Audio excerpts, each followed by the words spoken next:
Sir Smita Sabharwal గారు ఒక tweet చేశారు సార్. అంటే వికలాంగుల రిజర్వేషన్ల పైన ఒక ట్వీట్ చేశారు. అయితే అది ఇప్పుడు నేషనల్ వైడ్ గా కూడా కాంట్రవర్సీ క్రియేట్ చేస్తుంది. చాలా చర్చించుకుంటున్నారు కూడా.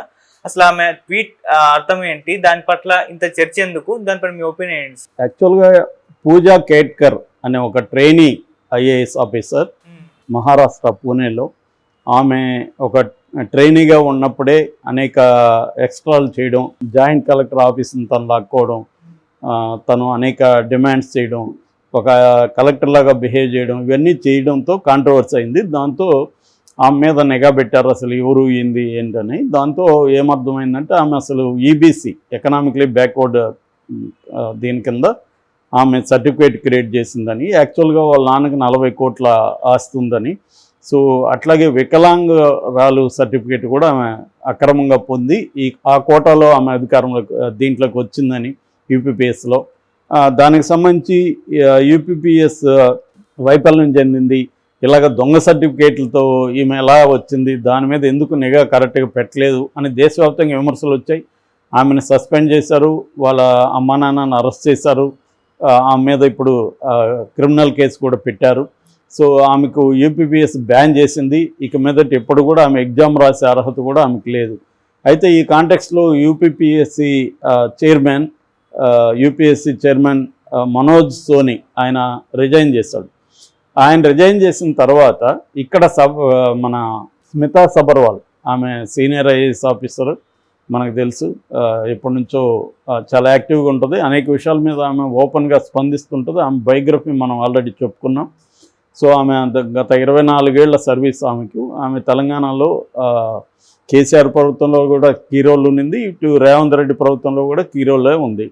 సో ఆమె ఒక ట్వీట్ చేశారు, అదేంటంటే మీరు ఇలాగా రిజైన్ చేస్తే ఎలాగా, బాధ్యతలను తప్పుకుంటే కరెక్ట్ కాదు, మీరు దీన్ని అంతు తేల్చాలి కరెక్ట్గా అని ఆమె, ఇట్లాగా ఇంకెవరెవరు ఉన్నారో కూడా మీరు తేల్చాలి, అంతేగాని మీరు రిజైన్ చేయడం కరెక్ట్ కాదని ఒక ట్వీట్ చేసింది. ఇంకా అక్కడి నుంచి ఆమె సమాధానాలు ఇవ్వడం కావచ్చు, మళ్ళీ దానికి అనుబంధ ట్వీట్లు చేయడం కావచ్చు చేస్తుంది. ఆమె ఇంకొక ట్వీట్ ఏంటంటే, ఇటువంటి వికలాంగులకి ఐఏఎస్ ఐపీఎస్ లాంటి వాటిలో కోటా ఇవ్వడం కరెక్ట్ కాదు అని ఆమె చెప్పింది.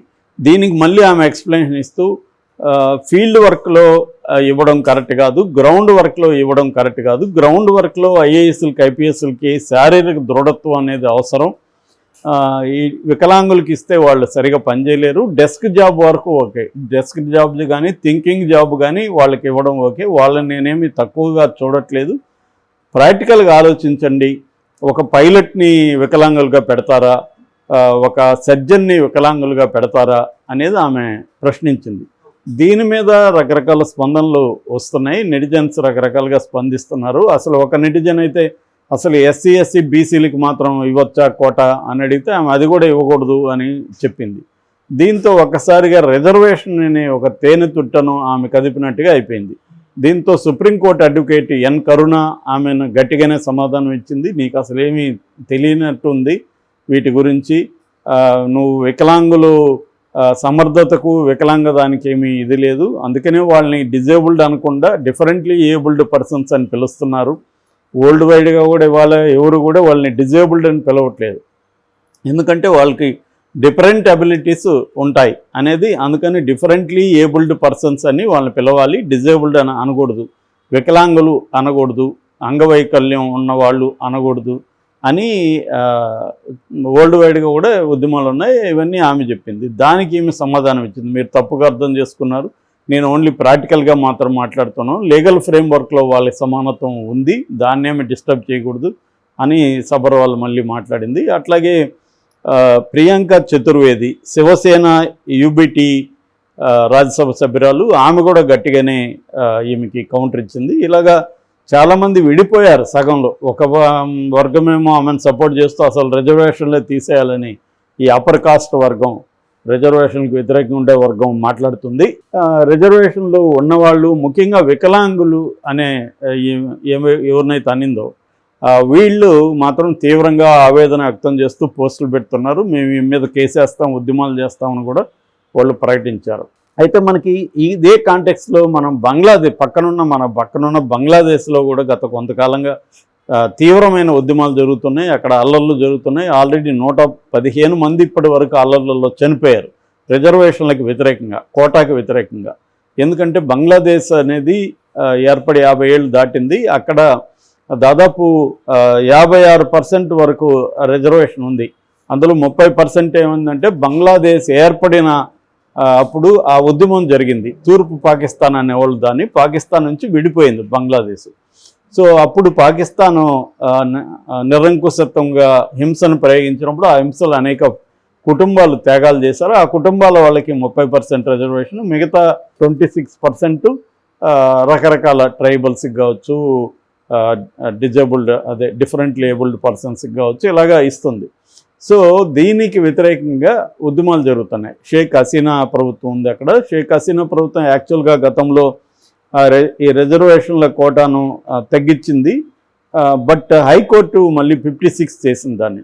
దీనికి నిరసన జరిగాయి. రీసెంట్గా సుప్రీంకోర్టు దాన్ని మొత్తాన్ని 7%కి తగ్గించేశారు రిజర్వేషన్. 5% ఏమో ఉద్యమకారుల కుటుంబాలకి, 2% ఏమో ట్రైబల్స్కి, ప్లస్ మిగతా వాళ్ళకి.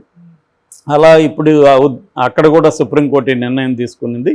సో ఆ కాంటెక్స్లో మరి ఇక్కడ కూడా ఇప్పుడు సబర్వాల్ ఇలా మాట్లాడడం అనేది ఒక తేనె తుట్టెను కదిపినట్టు అయింది రిజర్వేషన్ మీద. ఆల్రెడీ ఏంటంటే మన దేశంలో స్వాతంత్రం వచ్చి ఇంతకాలమైనా ఇంకా ఎస్సీ ఎస్టీ బీసీలకు రిజర్వేషన్ ఉండాలా. అంబేద్కర్ చెప్పింది 10 ఏళ్ళే కదా. దీన్ని ఇట్లా రాజకీయ ప్రయోజనాల కోసం పెంచుకుంటున్నారు. ఆల్రెడీ ఐఏఎస్ ఐపీఎస్లుగా ఉన్న పిల్లలకి మళ్ళీ రిజర్వేషన్లు అవసరమా అన్న వాదనలు, అందుకని క్రీమీ లేయర్ ఒకటి ఉండాలి, ఇలా రకరకాల వాదనలు దీంట్లో జరుగుతున్నాయి.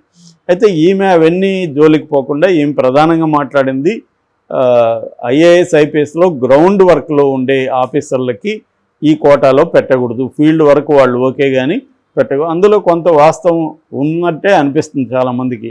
ఎందుకంటే ఇప్పుడు ఒక చక్రాల కుర్చీలో ఉన్న వ్యక్తి కావచ్చు, లేదా కళ్ళు కనిపించిన బ్లైండ్ పర్సన్ కావచ్చు, ఒక కలెక్టర్గా ఉంటే ఆ కలెక్టరు కళ్ళుండి లేకపోతే కాళ్ళుండి వాళ్ళలాగా పనిచేయగలరా అన్న ఇదే అందరికీ తలెత్తుతుంది.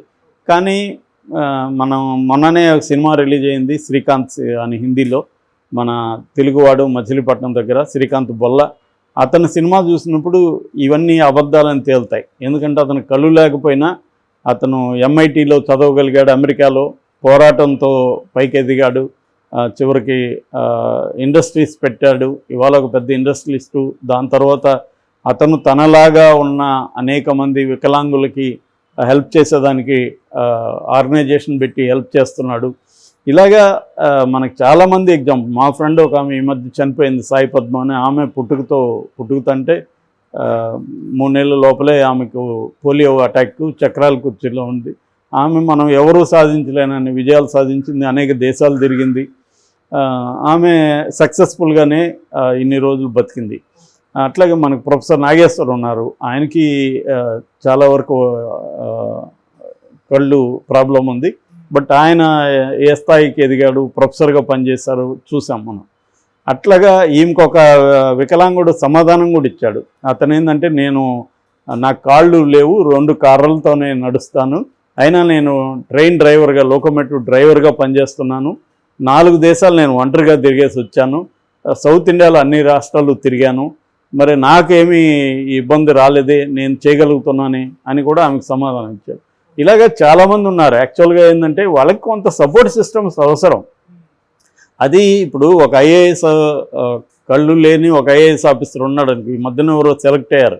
లేనప్పుడు ఏమవుతుంది, వాళ్ళకి కొంత సపోర్ట్ సిస్టమ్ ఇస్తే వాళ్ళు బ్రహ్మాండంగా పనిచేయగలుగుతారు.